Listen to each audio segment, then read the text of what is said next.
Daniel is out jogging with Vasco, and you can see he's really sweating it out, while Vasco looks completely fresh. Daniel's feeling so wiped out that he thinks he might just collapse.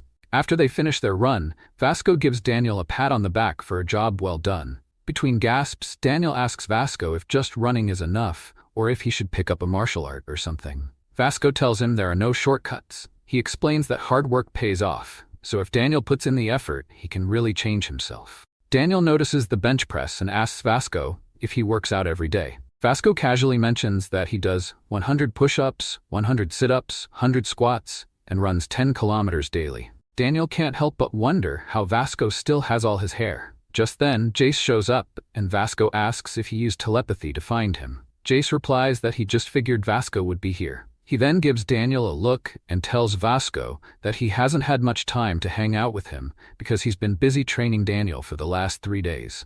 Zach spots Daniel sipping on a chocolate milk and thinks it's clear that he will eventually give up, questioning why Vasco is even bothering with someone like him. We're back at school, and Zach is still suffering from his injury from the camp mishap. Mira is feeding him like he's a little kid, and surprisingly, he seems to be loving it. Vin-Jin glances at Mary, but she quickly tells him to not even think about it. Vasco gives Daniel a chocolate milk, urging him to drink it before it spoils. Jace notices this and wonders why Vasco has been handing out so much milk lately. Daniel ponders what kind of crew the Burn Knuckles really are, good or bad. They might look like troublemakers, but he knows there's more to them, especially since they're led by Vasco. Wanting to join in, Jay hands Daniel 2 cartons of chocolate milk, and Daniel thanks him for the thoughtful gesture. As the school day wraps up, we see Woong helping an elderly lady carry a hefty stack of boxes up a hill. Daniel jogs over to lend a hand and manages to push the whole wagon without needing help from Woong or the lady.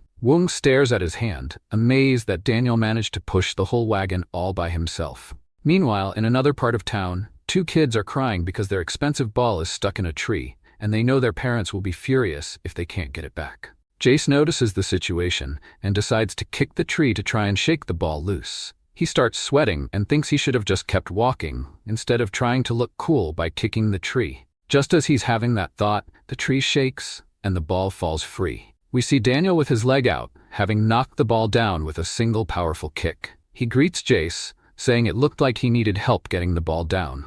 Then he points out a bug on Jace's shoulder, which sends Jace into a fight or flight mode, since he's terrified of bugs, and he bolts away. Daniel reflects that maybe the Burn Knuckles gang isn't so bad after all, they just have a tough exterior. Jace is sitting on a bench, lost in thought. He's reflecting on Daniel's kick and wondering if he might actually be stronger than Vasco. Just then, Daniel, now in his other body, asks Jace what's on his mind. Jace responds that he's thinking about some jerk. He intimidates Daniel a bit, questioning why he's even talking to him. Daniel says he's just curious about Vasco, which catches Jace's attention. Daniel goes on to describe Vasco as amazing, strong, and kind, even saying he wishes he had a body like Vasco's, as if he's from another planet. Jace glances at Daniel and realizes that he might be more attached to Vasco than he initially thought. Maybe he's been through some tough times, Jace muses, and it makes sense why Vasco is looking out for him. He reflects that Daniel has no clue about who Vasco really is and what he's experienced. We see Vasco, whose real name is Yuntae, playing with his action figure. Jace is Yuntae's only friend, and his mom used to give them snacks, always thanking Jace for being there for Yuntae. Later, we find them in class together. Jace shares that he's glad they're in the same class, and when he asks Yuntae if he feels the same, Yuntae nods. Some classmates start chatting about a new mobile game that's gaining popularity. Yuntae begins to feel left out and asks Jace if he's ever played games on his phone. Jace suggests they download the game together. This makes Yuntae very happy. Just then, a few classmates approach Jace, inviting him to walk to the snack shop together. He blushes, agrees, and invites Yuntae along too. While they're waiting in line, some seniors cut in. The biggest one starts asking if anyone has cigarettes. The friend in a gray jersey hesitantly hands over his smokes. He glances at Jace, suggesting they join the seniors for a smoke, thinking it would be a big deal for them. Jace considers it, but Yuntae warns him not to go with them, reminding him that their mom said smoking is bad and that they shouldn't even touch it. He adds that smokers are losers, which seems to irritate the seniors. The big guy then walks over to Yuntae and slaps him across the face, but Yuntae does not apologize and then starts kicking him.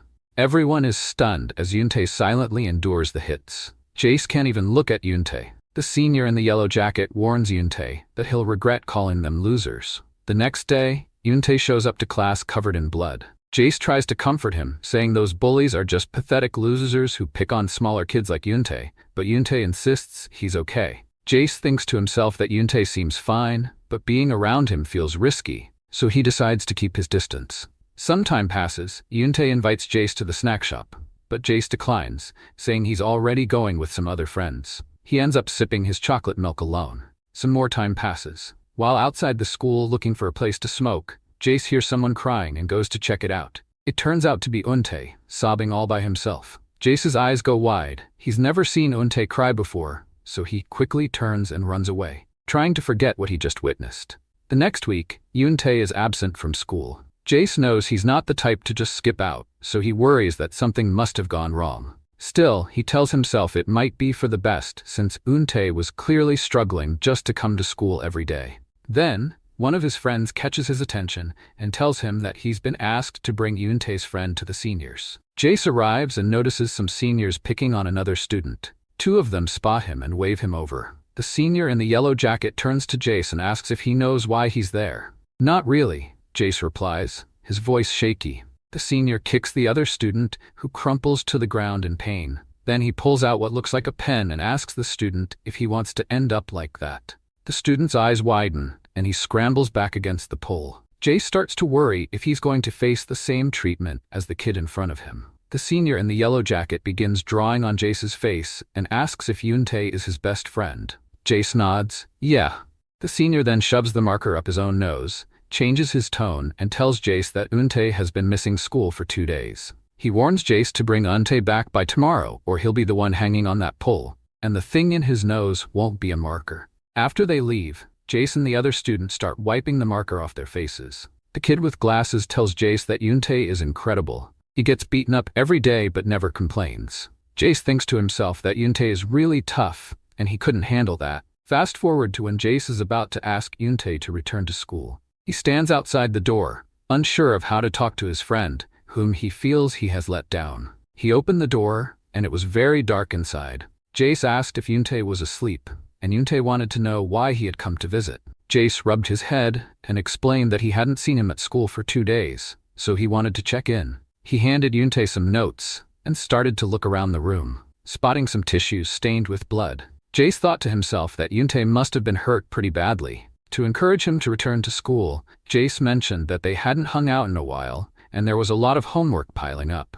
Euntae saw right through Jace's lie, but assures him he will go back to school. He admitted he had been feeling under the weather for a few days, but was starting to feel better. Jace couldn't help but wonder what the bloody tissues were for then, and continued to search the room. When he went to jot down some notes for Euntae, he noticed the pen, and Euntae immediately told him to get rid of it. Jace could see Euntae trembling at the sight of the pen. Memories of what the senior had said earlier that day flooded back to him. He jumped onto the bed and threw off the covers, and Jace's heart raced. Euntae's body was marked with irreplaceable, carved brands. Jace breaks down in tears, asking Euntae why he didn't speak up earlier. He tells Euntae that he should have just apologized back when he called them losers for smoking, as it could have prevented all this. Euntae responds quietly, saying that when you show fear, pain, and cry out, it makes them feel powerful. They bully to impress others, and if he gives in to their demands, it means he's losing. Euntae looks at Jace and insists he doesn't want to be a loser. Jace is too shocked to respond.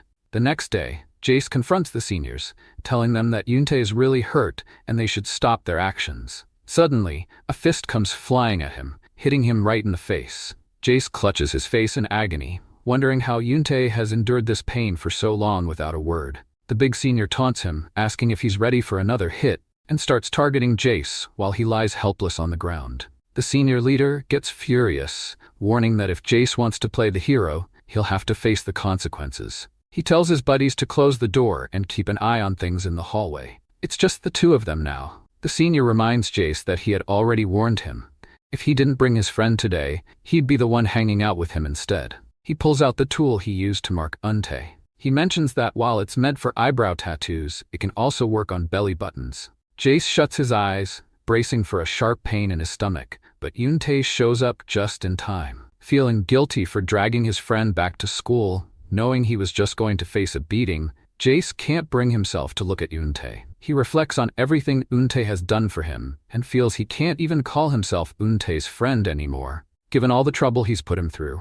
Just as Jace is lost in thought, Euntae steps in front of him with his hands raised, surprising everyone watching. "That's my friend," Euntae declares. The big guy doesn't waste any time and lands a kick right to Euntae's head. Euntae tries to throw a punch, but the big guy easily sidesteps it. Another senior jumps in, delivering a kick to Euntae's side. Euntae goes for another punch, but again, he misses. A few minutes pass, and the three of them are still at it. The seniors comment on Euntae's stubbornness, even though they've really beaten him up. "Don't mess with Jace," Euntae says, blood streaming down his face. Jace crawls over to the senior leader, pleading for the beating to stop. He reaches out, but instead, the leader unleashes a flurry of attacks on Jace. Euntae can't do anything since he's pinned down by the big guy. The other seniors start to get anxious as the leader is going too far and is losing control. The guy in the blue jacket heads outside to look for teachers. But before he can make it through the door, the big guy spots him flying across the room. We see Gu with the student who was forced to hold onto the pole. "So one's out cold and two are left," Gu says. He winks at Jace, hinting that he's brought in a fighting prodigy to help them. The seniors ask who he is, and he smirks, saying he's a villain, just like them. The student tells Jace that Gu is a distant cousin of his, and they're the same age, but the big difference is that Gu is an excellent fighter. The big guy swings hard, but ends up getting tripped and kneed as he falls. He seals the deal with a well-placed shot to the groin. The senior leader pulls out a knife and asks Gu if he thinks this is a joke. Gu glances at his cousin and mentions that it'll cost an extra $500 because of the weapon. He wishes he could really teach these guys a lesson, but if he does, he'll end up in a place he really doesn't want to be, so he settles for just knocking them out. Gu notices some engravings on Euntae and wonders if the senior with the knife did that before. With a knife and a victim in front of him, Gu thinks to himself. He tells his cousin he'll take on the yellow jacket senior for free. A big grin spreads across his face as he adds that since Euntae looks like he's being bullied, anything he does can be justified as self-defense.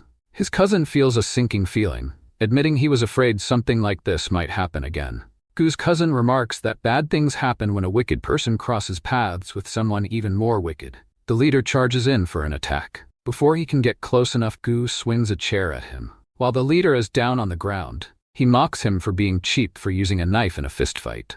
The leader complains about a broken tooth and insists he'll cover all the hospital expenses, but Gu brushes him off and shoves the chair into his face. Then he stomps on the leader's hand, which was reaching for the knife, causing him to scream in agony. Gu shares a story about a kid from his neighborhood who once tried to stab him, and he ended up breaking all the kid's fingers. Now writhing in pain on the floor, the leader asks Gu why he's doing this.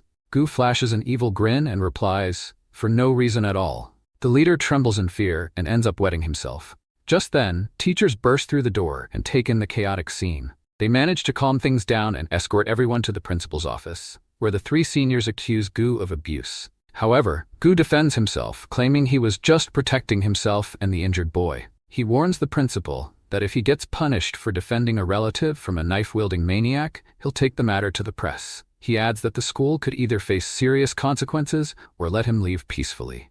The three seniors are visibly shaken by his tone. In the next scene, we see Gu heading home, completely unfazed by the earlier incident. He tells Euntae that he should give him some cash as a reward for taking care of his bullies, but he's willing to let it go this time. Euntae then asks Gu how he became so strong. Gu replies that he does 100 push-ups, 100 sit-ups, 100 squats, and runs 10 kilometers every day. Euntae vows to himself that he needs to get stronger to protect himself, his friends, and those he cares about.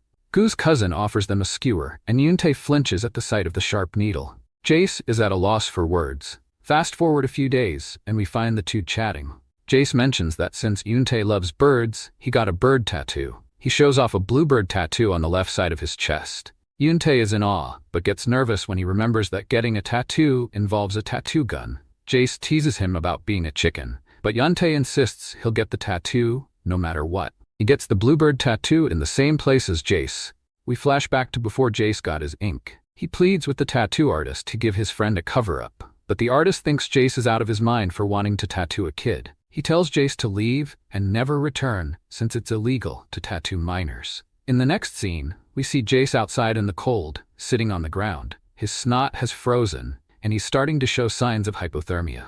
The tattoo artist finishes up and steps outside, only to find Jace in that condition. He finally says yes, but he needs to practice on him first. We then return to after Yoontae got his first tattoo, where the artist wished he had a friend who would go to such lengths for him, just like Jace does. Fast forward to the present, 3 years later, and Jace claims he has no regrets and is glad to still be by Vasco's side like true best friends. He stands up to head home but is interrupted by loud honking and beeping in the distance. Jace wonders who's riding a bike in the park. As the riders crest a hill, they start to look a bit familiar. Jace spots them right away. They're the senior bullies from their previous school. They park their delivery bikes and notice Vasco working out, but they mistake him for a thug because of his tattoos. As he starts grunting, the 3 bullies look genuinely frightened. The leader warns everyone not to make eye contact. They shift their focus to Jace and Daniel, trying to figure out if they've seen Jace before since he looks familiar. The big guy notices Jace's prominent ears and recognizes him immediately. They get up, and the big guy says he'll bring Jace to them. But before he can act, Vasco starts chatting with Jace. Vasco mentions he needs to use the bathroom. The bullies are taken aback by how casually the two are interacting. As they head toward the bathroom, the leader thinks Jace is making fun of them, as Jace looks back for a second and shoots him a dirty look, signaling them to leave. They then turn their attention to the overweight guy sitting next to Jace, ordering him to follow them for a little chat. They instruct him to stand against a wall. The leader asks Daniel if he's buddies with the guy with the big ears, but before Daniel can respond, Jace jumps in. "Leave my friend alone," Jace says as he stands up to the bullies. "Looks like nothing's changed. Come here, Daniel." Daniel feels touched by Jace's show of friendship and courage. The leader then reveals a scar on his face from their run-in with Gu years ago and threatens Jace, saying he'll give him a few scars too. Jace just brushes him off, telling them all to scram. This infuriates the leader, who charges at Jace, but ends up getting smacked with a wooden sign, clearly not having learned from past mistakes. His 2 friends rush in to help, but are quickly taken down by Jace. "Do you have any idea how hard I've worked every day because of you guys? It's enough to make me bald," Jace declares, looking down at them as they squirm in pain on the ground. He adds that he wishes he could keep going, but he knows Vasco wouldn't be happy about it. Jace heads off, asking Daniel to join him. We flash back 2 years to when Jace and Vasco wrapped up their tattoo sessions. Jace's tattoo reads, "My Hero Man E.T." Vasco is curious about the meaning behind it, and Jace admits that the movie really moved him when he first saw it. As their chat comes to an end, Vasco starts to walk away, but he turns back to tell Jace that he considers him his hero man. However, as Untae leaves, we notice that Jace's tattoo doesn't refer to the alien ET. It actually stands for Untae. Next, we see Gu chatting with someone, expressing that it feels like he's talking to a celebrity since he's heard so much about him from various detention centers. The person turns out to be Gun, who mentions that he's been assigned to do a partner test with Gu.